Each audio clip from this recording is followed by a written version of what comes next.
सोचो, एक Indian army का ऑफिसर जिसे अपने ही देश के दुश्मनों के बीच जाकर रहना पड़ा। ना अपनी असली पहचान बता सकता था, ना किसी अपने से बात कर सकता था। दिन में दुश्मनों के साथ बैठकर खाना खाता था और रात में उन्हीं के खिलाफ प्लान बनाता था। एक गलती और वही लोग उसे जिंदा दफना देते। लेकिन कहानी यहीं खत्म नहीं होती। ये वही इंसान है जिसने आर्मी की सबसे खतरनाक ट्रेनिंग झेली, जहां 100 में से 99 लोग हार मान लेते हैं, लेकिन ये नहीं टूटा। इसने अपना नाम बदला, अपनी पहचान बदली, यहाँ तक कि खुद को भी भूल गया, सिर्फ एक मिशन के लिए। लेकिन सवाल ये है, आखिर ऐसा क्या हुआ कि उसे अपनी जान को दांव पर लगाकर दुश्मनों के बीच जाना पड़ा? वो कौन सा मिशन था जिसने उसे एक नॉर्मल ऑफिसर से एक लिविंग वेपन बना दिया? और सबसे बड़ा सवाल, क्या वो इस खेल से जिंदा बाहर निकल पाया, या फिर ये मिशन ही उसकी आखिरी कहानी बन गया? पूरी कहानी जानने के लिए वीडियो को अंत तक जरूर देखना, और हाँ, लाइक करके वीडियो को हाइप जरूर करना ताकि और भी लोग इनकी असली कहानी जान सकें।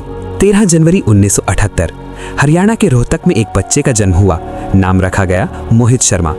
उस वक्त कोई नहीं जानता था कि यही लड़का एक दिन भारत का सबसे खतरनाक सीक्रेट वेपन बन जाएगा। 1995 में उन्होंने दिल्ली पब्लिक स्कूल गाजियाबाद से 12वीं पास की।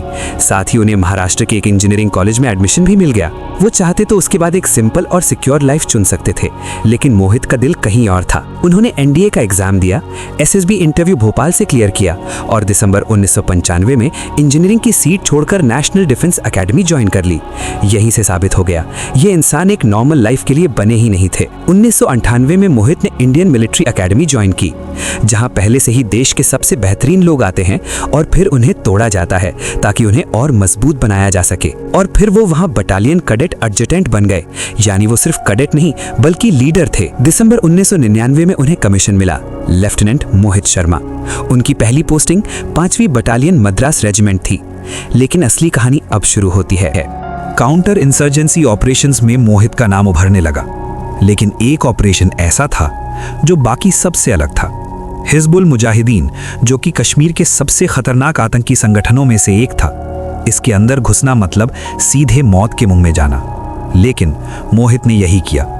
उन्होंने अपनी पहचान बदल दी, नाम रखा इफ्तिखार भट्ट, दाढ़ी बढ़ाई, लोकल कपड़े पहने, बोलने चलने का तरीका बदल दिया और फिर दुश्मनों के बीच जाकर रहने लगे।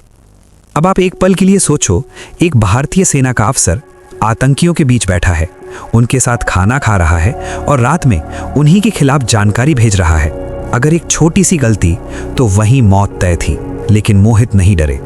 उन्होंने उनका भरोसा जीता और अंदर से पूरी जानकारी निकालनी शुरू कर दी। इस ऑपरेशन में उन्होंने 2 बड़े आतंकियों को खुद खत्म किया और कई बड़े मिशनों को सफल बनाया। इस बहादुरी के लिए उन्हें सेना मेडल मिला।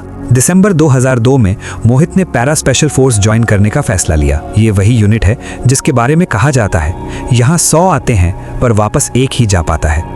लेकिन मोहित ने हार नहीं मानी। जून 2003 में वो एक ट्रेंड पैरा कमांडो बन गए।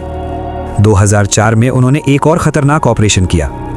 2005 में उन्हें मेजर के पद पर प्रमोट किया गया। बेलगाम में उन्होंने कमांडोज को ट्रेन किया। जो सीखा था वो अगली पीढ़ी को सिखाया। लेकिन 2008 में वो फिर कश्मीर लौटे और इस बार कश्मीर ने उन्हें वापस नहीं जाने दिया। खुफिया जानकारी मिली थी कि कुछ आतंकी हफरूदा फॉरेस्ट के घने जंगलों में छिपे हुए हैं। मेजर मोहित शर्मा को उनकी टीम के साथ ऑपरेशन पर भेजा गया। टीम धीरे धीरे आगे बढ़ रही थी, तभी अचानक 3 तरफ से गोलियां चलने लगी। आतंकी पहले से ही वहां घात लगाकर बैठे थे। पहले ही हमले में 4 कमांडो गंभीर रूप से घायल हो गए। ऐसे समय में अक्सर लोग कवर लेते हैं, लेकिन मोहित आगे बढ़े। गोलियों के बीच रेंगते हुए उन्होंने अपने साथियों को सुरक्षित जगह पहुंचाया, फिर वापस दुश्मनों की तरफ मुड़े, ग्रेनेड फेंके और 2 आतंकियों को वहीं खत्म कर दिया। तभी एक गोली उनके सीने में लग जाती है। कोई और होता तो वहीं रुक जाता, लेकिन मोहित नहीं रुके। खून बह रहा था, लेकिन वो आगे बढ़ते रहे और 2 और आतंकियों को मार गिराया और फिर वो गिर पड़े हमेशा के लिए भारत माँ की गोद में सो।